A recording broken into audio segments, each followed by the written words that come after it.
नमस्कार, उत्तराखंड समाचार में आपका स्वागत है। मैं रेणु प्रतिपंत। सबसे पहले मुख्य समाचार।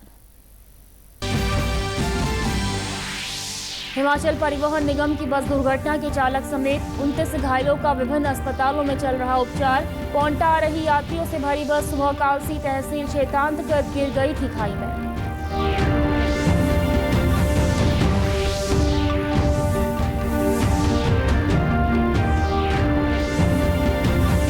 गणतंत्र दिवस परेड में उत्कृष्ट प्रदर्शन करने वाले एनसीसी कैडेट्स को राज्यपाल ने किया सम्मानित। कहा, युवाओं ने बढ़ाया उत्तराखंड का मान।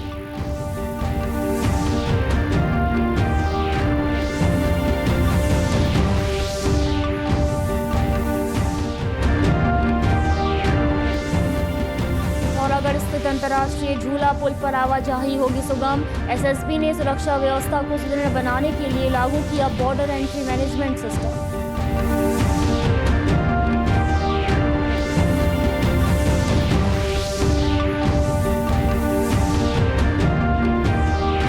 जंगल में घास काटने गई महिला का शव बरामद। जंगली जानवर के हमले में मौत की आशंका। वन विभाग ने बढ़ाई गश्त।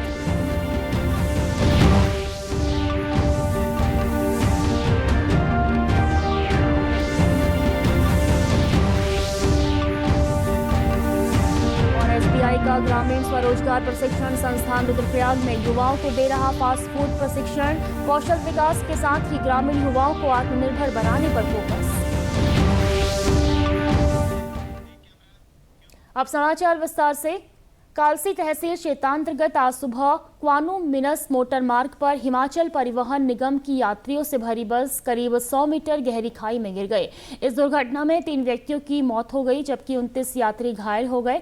घायलों में से 8 को विकासनगर तहसील के दसों चिकित्सा केंद्र में भर्ती कराया गया है। इसके अलावा 10 घायल हरवटपुर के लेहमन अस्पताल, 4 घायल हिमाचल प्रदेश के पौंटा स्थित सिविल अस्पताल और 6 को देहरादून स्थित राजकीय दून मेडिकल कॉलेज अस्पताल में भर्ती कराया गया है।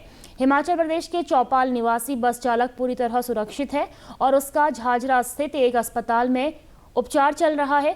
बस में चालक परिचालक समेत कुल 34 लोग सवार थे। प्रत्यक्षदर्शियों के मुताबिक उत्तराखंड सीमा में स्थित क्वानू के नजदीक बीच रास्ते में खड़े ट्रक को बचाने के प्रयास में बस अनियंत्रित होकर गहरी खाई में जा गिरी। हादसा इतना जबरदस्त था कि खाई में बस के गिरते ही खच्चे उड़ गए। देहरादून के एडीएम कृष्ण कुमार मिश्रा के मुताबिक घटना सुबह 10 बजे के करीब हुई। घायलों का उपचार विभिन्न अस्पतालों में चल रहा है।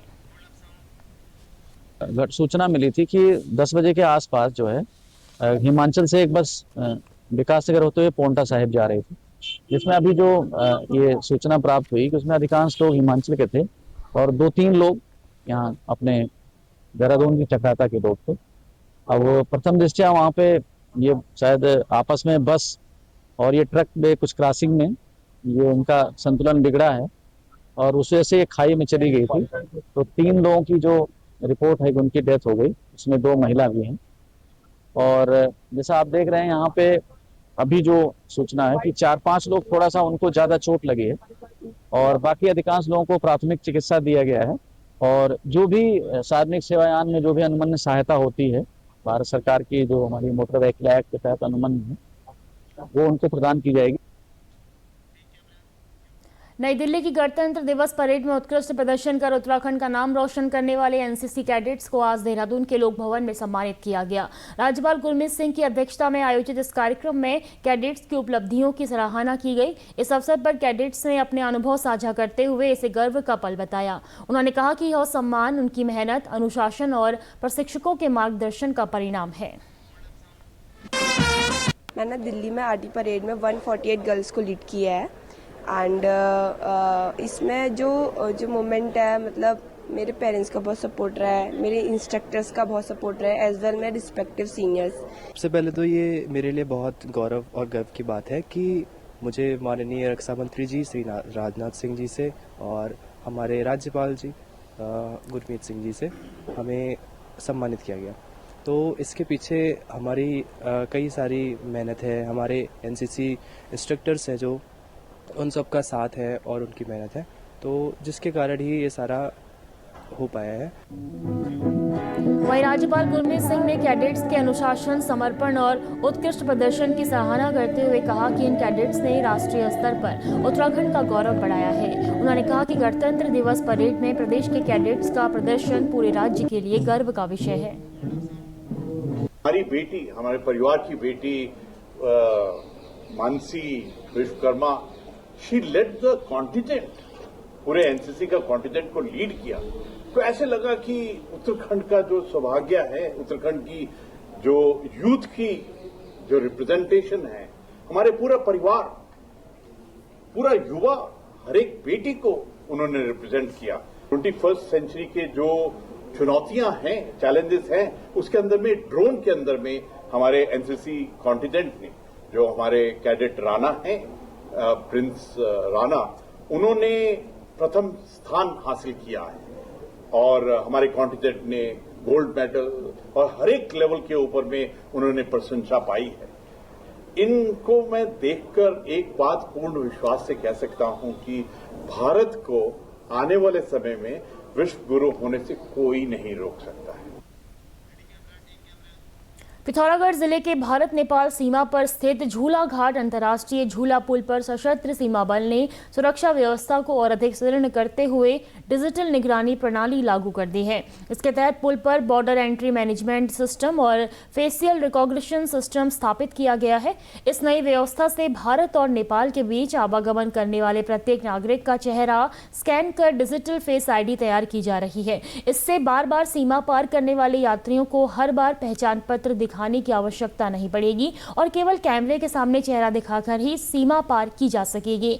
इससे आवाजाही सुगम और सुरक्षित बनेगी। एसएसबी के कमांडेंट आशीष कुमार ने बताया कि यह प्रणाली फिलहाल 1 महीने के ट्रायल के तौर पर शुरू की गई है। उन्होंने कहा कि इस तकनीक के लागू होने से तीसरे देश का कोई भी व्यक्ति अवैध रूप से भारत नेपाल सीमा पार नहीं कर पाएगा, जिससे सीमा सुरक्षा और अधिक मजबूत होगी। अभी रिसेंटली हम लोग एक सॉफ्टवेयर है BMS border inventory management system, जो कि इंडिया से नेपाल और नेपाल से इंडिया जो लोग आते हैं, नागरिक आते हैं, उनका डाटा, फोटोग्राफ्स उसमें संग्रहित कर रहे हैं और उसको रख रहे हैं। इससे ये होगा कि आवाजाही जो है और सुगम हो जाएगी, समय काफ़ी बचेगा। इसके अलावा जो थर्ड कंट्री नेशन के लोग आने जाने की कोशिश करते हैं वो बिल्कुल बंद हो जाएगा। सॉफ्टवेयर उसमें एक फ़ोटोग्राफ्स लिया जाता है उसका और उसको हम लोग संग्रहित करते हैं। पहले से सब चीज़ मैनुअल होता था, लेकिन अब इसका डाटा रखा जाएगा। पहली बार आने के बाद जब दूसरी बार उसको आएगा तो बहुत कम समय में ही उसका आवाजाही सुनिश्चित किया जाएगा इससे।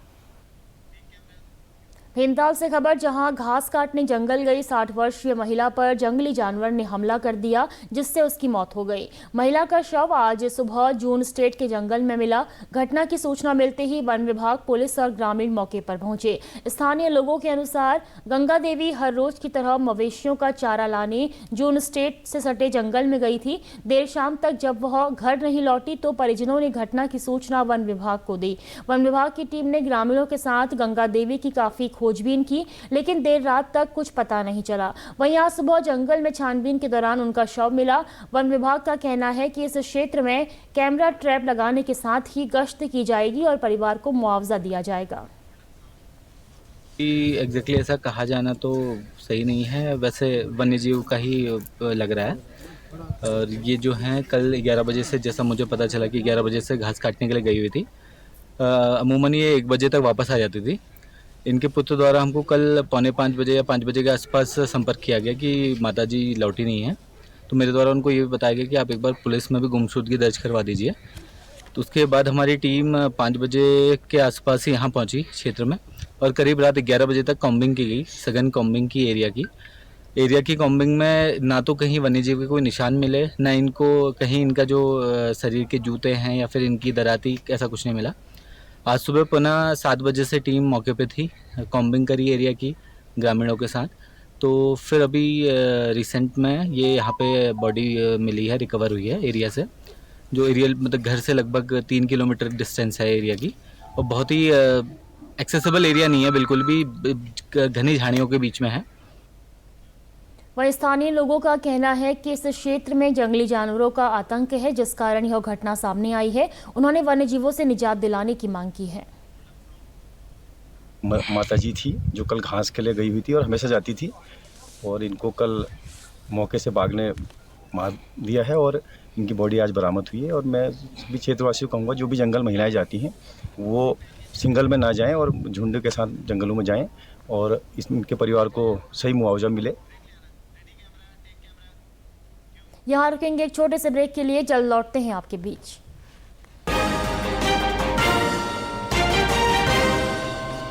जल्दी करो यार प्लीज, जल्दी। दूसरा कोई मैच है क्या? ऐसा ही कुछ है यार, बैंक जाना है दादाजी को लेके। हाँ यार, उम्र होने पर कभी कभी मदद तो लगती है, पर बैंकिंग में नहीं। वैसे भी आरबीआई कहता है सीनियर सिटीजन सबसे पहले। अगर आप 70 साल से ऊपर हैं और आप बैंक नहीं जा सकते तो बैंक आएगा आपके पास जरूरी सेवाएं लेकर, वो भी वाजिब दरों पर। सीनियर सबसे पहले। आरबीआई कहता है जानकार बनिए, सतर्क रहिए।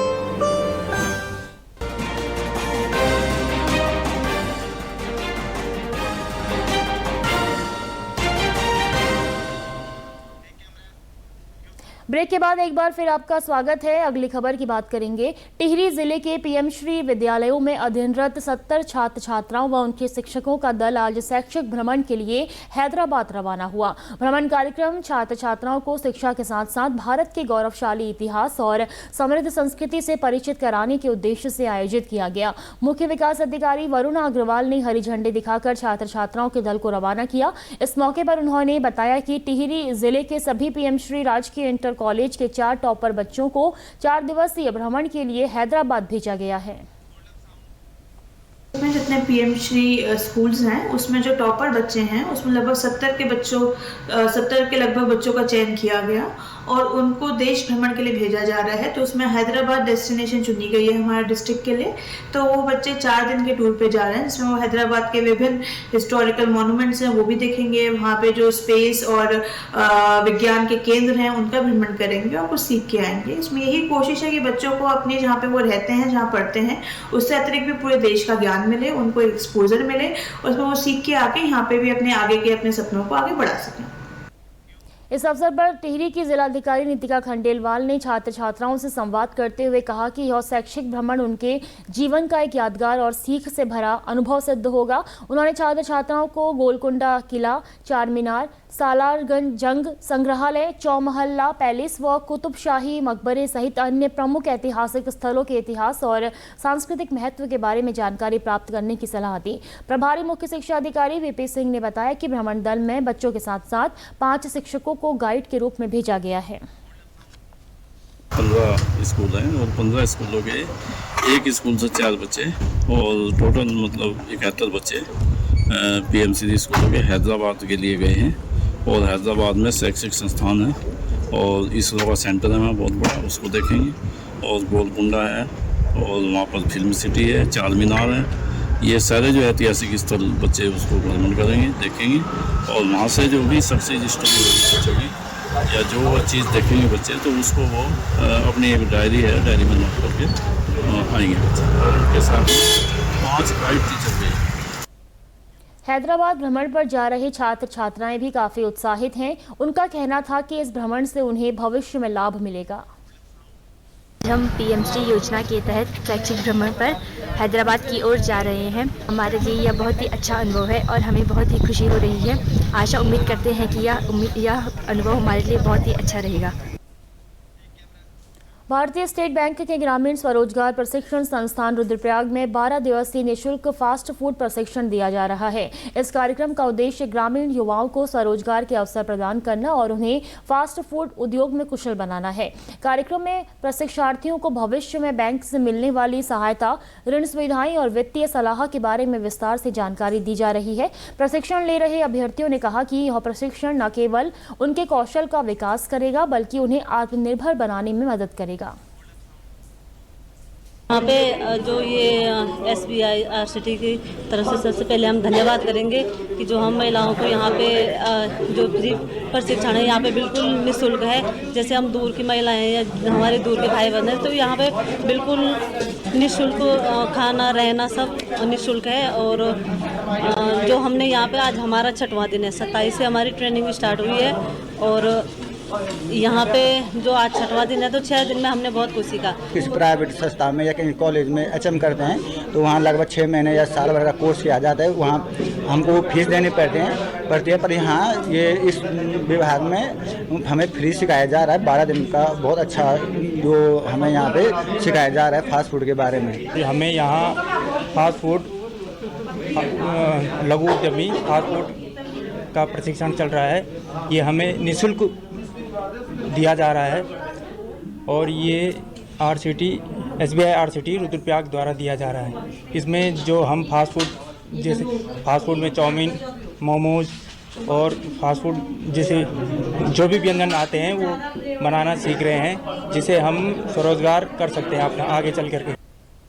इस दौरान विभिन्न प्रकार के फास्ट फूड उत्पाद तैयार करने की तकनीकें सिखाई जा रही हैं। प्रतिभागी चाउमीन, मोमोज, सैंडविच जैसे आइटम्स बनाना सीख रहे हैं। सुदेश धीमान ने स्वास्थ्यकर सामग्री व लोकल उत्पादों के उपयोग पर जोर देते हुए कहा कि ये उत्पाद न केवल स्वादिष्ट हैं बल्कि बाजार में अच्छी मांग रखते हैं। प्रशिक्षण में हाइजीन, सामग्री प्रबंधन और पैकेजिंग पर भी फोकस किया जा रहा है। पहाड़ी क्षेत्र में देखा जाए तो इस चीज़ के लिए बच्चों को प्रेरित करने के लिए बहुत जागरूकता चाहिए। मतलब इसके प्रशिक्षण में कह रही हर गांव में 2-3-4 मतलब होने चाहिए, हर 2-4 महीने में इसका प्रशिक्षण होना चाहिए, क्योंकि यहाँ पे हमारे यहाँ क्या है, पहाड़ों में जिस चीज़ की हमें ज़रूरत है हमारे बच्चे बाहर जाके कर रहे, यहाँ पे नहीं कर रहे, तो हमें उनको प्रशिक्षण दे के इससे उनको जागरूकता दे के ये काम उनसे करवाने चाहिए कि जो बाहर के लोग यहाँ पे आके काम कर रहे हम उस चीज़ को खुद के लिए करें। ग्रामीण स्वरोजगार प्रशिक्षण संस्थान 12 दिवसीय फास्ट फूड का निःशुल्क प्रशिक्षण करवा रहा है, जिसमें 23 प्रतिभागियों ने प्रतिभाग किया है और ये 7 फरवरी तक ये ट्रेनिंग चलेगी। नैनीताल क्लब में आज बाल विकास परियोजना इकाई भीमताल की ओर से बेटी बचाओ बेटी पढ़ाओ योजना के अंतर्गत किशोरी से शक्ति संवाद कार्यक्रम आयोजित किया गया। इसमें किशोरियों से विभिन्न क्षेत्रों में अग्रणी कार्य कर रही महिलाओं ने संवाद किया। उन्हें भविष्य में अच्छी जॉब पाकर मुकाम हासिल करने से संबंधित जानकारी भी दी गई। कार्यक्रम की अध्यक्षता करते हुए नैनीताल की विधायक सरिता आर्य ने उम्मीद जताई कि इस तरह के संवाद से बालिकाओं को भविष्य की राह मिल सकती है। सभी ने बच्चियां जो आई हुई थी काउंसलिंग के लिए उनको बुलाया गया था यहाँ पर, उनको एक संदेश दिया कि बच्चों आप अपने करियर को चुनते हो तो सबसे पहले तो आप अपना करियर चुनो और अपनी जो आपकी बातें होती हैं उसको माँ बाप से शेयर करो और अपने घर में शेयर करने के बाद आप अपने आपस में अपनी दोस्तों से भी शेयर कर कर आप अपने करियर को चुनिए। और करियर चुनने के बाद आप जो आज आप लोगों को यहाँ पे बताया गया है उसको भी आप लोग देखिए कि किस तरह से बालिकाएं आज बहुत आगे जा रही हैं और अपना करियर को चुनकर वो बहुत जिस तरह से आज देखा गया यहाँ पे बालिकाएं बहुत आगे बढ़ रही हैं। वहीं कार्यक्रम की संयोजक बाल विकास परियोजना अधिकारी रेणु मर्तोलिया ने बताया कि इस कार्यक्रम का उद्देश्य किशोरियों को भविष्य के लिए अपने करियर को चुनने में मदद करना था।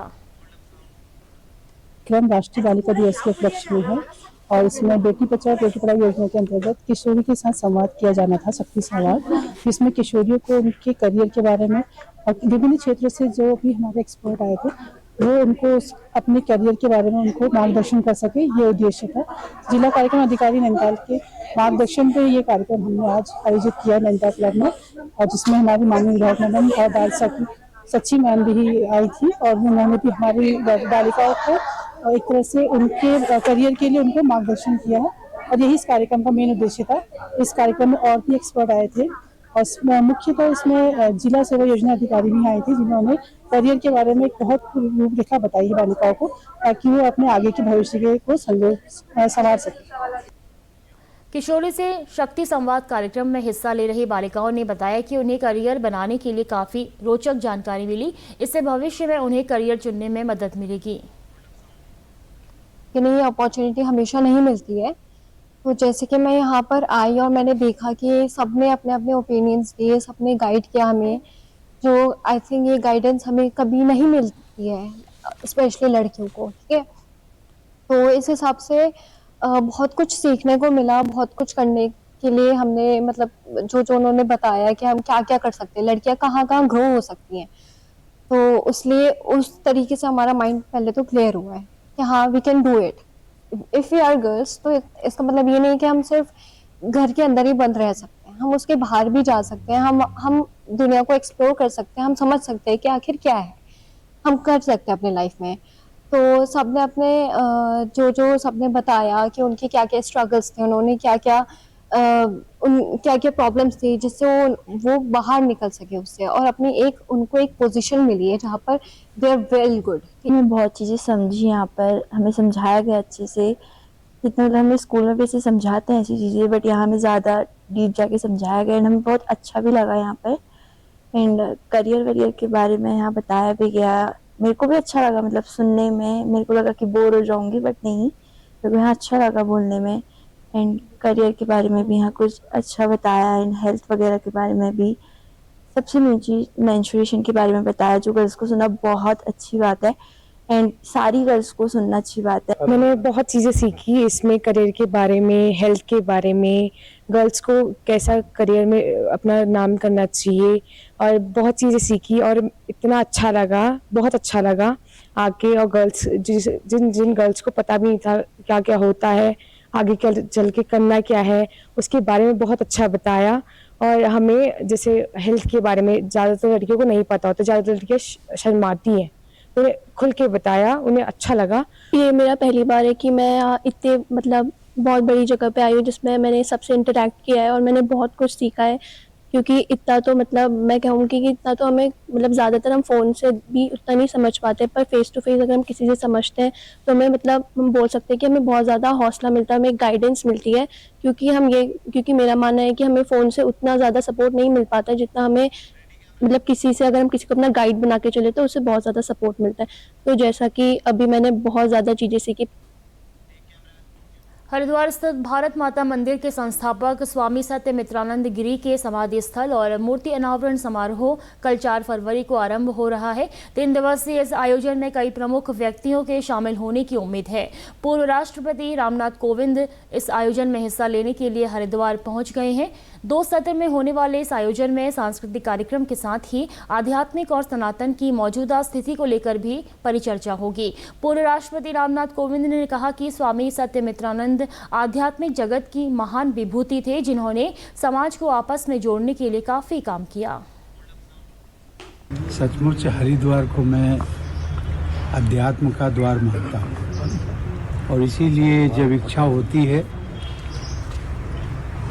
जानकर अथवा कोई कार्यक्रम बन जाए, और इसे मैं सौभाग्य इसलिए मानता हूँ कि जो मन में होता है, इच्छा यहाँ बार बार आने की होती है, तो उसके महाराज जी निमित्त बन जाते हैं, और इसको मैं अपना सौभाग्य मानता हूँ। स्वामी जी ने मुझे बताया कि पूज्य सत्यमित्रानंद जी का मूर्ति की स्थापना का है, तो मुझे वो जो लगभग 10-11 वर्ष पहले की याद मेमोरी में है, उनसे मैं मिला था व्यक्तिगत रूप से, भारत माता मंदिर में मिला था, और मैं बहुत उनसे प्रभावित हुआ। अध्यात्म और लोक समाज कल्याण और लोक की क्या एक इंक्लूसिव जो सोसाइटी की व्यवस्था होती है, उसको वो बहुत आगे बढ़ाने में हमारे संतों में प्रमुख थे। चमोली जिले के कर्णप्रयाग विकासखंड में मुख्य विकास अधिकारी अभिषेक त्रिपाठी की अध्यक्षता में तहसील दिवस का आयोजन किया गया। इसमें विभिन्न विभागों से जुड़े अधिकारी मौजूद रहे। तहसील दिवस में कुल 62 शिकायतें व समस्याएं दर्ज हुई हैं, जिनमें कई का मौके पर ही निस्तारण किया गया। इस दौरान विभिन्न समस्याएं भी रखी गई। तहसील दिवस में 62 शिकायतें अभी तक प्राप्त हो चुकी हैं, और इसमें से मुख्यतः रोड से संबंधित थी, जो पिरोडी या पीएमजीएसवाई से संबंधित रही है। इसमें कुछ सड़कों के संबंध में फंड की अनुपलब्धता के कारण अभी रुका हुआ है काम, और अन्य कुछ फंड आ भी गया है, तो कार्य जल्दी ही टेंडर शुरू होने वाले हैं। इसके अतिरिक्त जल संस्थान पेयजल निगम से संबंधित भी शिकायतें प्राप्त हुई हैं, और इनका अधिक से अधिक प्रयास किया गया कि इस मौके पर ही समस्याओं का निस्तारण किया जाए। लगभग में 50% अधिक समस्याओं का निस्तारण मौके पर ही किया गया है, और शेष में विभागों को निर्देशित कर दिया गया है कि निर्धारित समय अवधि के अंदर ये समस्या का निदान करेंगे। बहुत समय बाद तहसील दिवस इस बार हुआ है, और इसका लाभ आम जनता को पहुंचेगा। जो मेरी समस्याएं एक मेन जो राजात पड़ाव हैं हमारे इस तहसील में, जो पड़ाव आते हैं 2 मुख्य पड़ाव और बाकी 2-3 शॉर्ट पड़ाव जो गांव से संतुलिया, उनमें आवश्यक सुविधाएं नियोजित करने के लिए सरकार द्वारा उन छोटे छोटे पड़ावों पे भी नोडल अधिकारी नियुक्त किया जाए। और कुछ समस्याएं मेरी बहुत पहले की 2024 की समस्या भी थी, उनका भी निस्तारण हुआ है। और नोटी वो कल्याणी, छातोली, चौरासैन, नैनी, डुंगरी होते हुए जो गैस की समस्या थी, वहाँ गैस नहीं पहुँच पा रही है, उसका भी आज माननीय सीडीओ साहब ने संज्ञान लिया। स्कूल के संबंध में राजकीय उच्च माध्यमिक विद्यालय की जो भवन निर्माण के लिए था, वहाँ पे स्थिति बहुत बेकार थी और जैसे दीवारें सब कुछ फटी हुई थी। और मैंने वहाँ पे विज्ञापन दिया और इनको बताया कि मैंने शिक्षा विभाग को दिया है कि वहाँ पर नए भवन निर्माण किया जाए जिससे बच्चों को पढ़ने में कोई असुविधा ना हो। हालांकि विभाग ने मुझे एक आश्वासन जरूर दिया है और कहा है कि हम वहाँ से 4, 5 या 6 कमरे उपलब्ध करा दिए जाएंगे। प्रदेश के समाचारों में बस इतना ही। चलते चलते मुख्य समाचार एक बार फिर।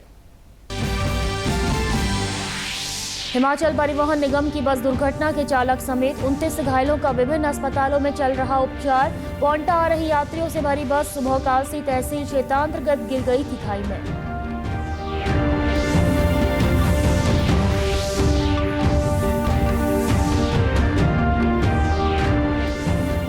नई दिल्ली की गणतंत्र दिवस परेड में उत्कृष्ट प्रदर्शन करने वाले एनसीसी कैडेट्स को राज्यपाल ने किया सम्मानित। कहा, युवाओं ने बढ़ाया उत्तराखंड का मान।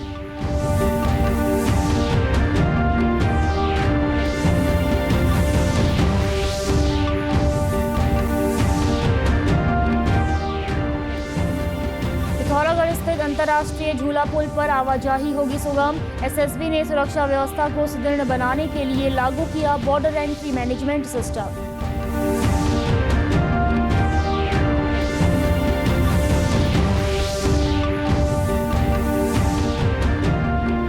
भीमताल में जंगल में घास काटने गई महिला का शव बरामद। जंगली जानवर के हमले में मौत की आशंका, वन विभाग ने बढ़ाई गश्त।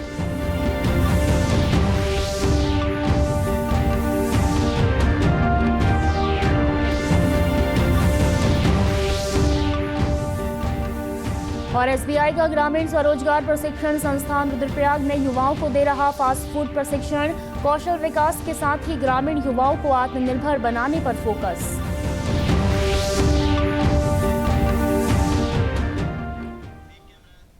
प्रदेश से जुड़ी अपडेट्स के लिए आप हमसे सोशल मीडिया के माध्यम से भी जुड़ सकते हैं। हमारा एक्स हैंडल है DD News_देहरादून। हमारा फेसबुक पेज है DD News उत्तराखंड। हमारे YouTube channel DD News Uttarakhand को आप सब्सक्राइब करें और हमारे Instagram page DD News Uttarakhand को भी फॉलो करें।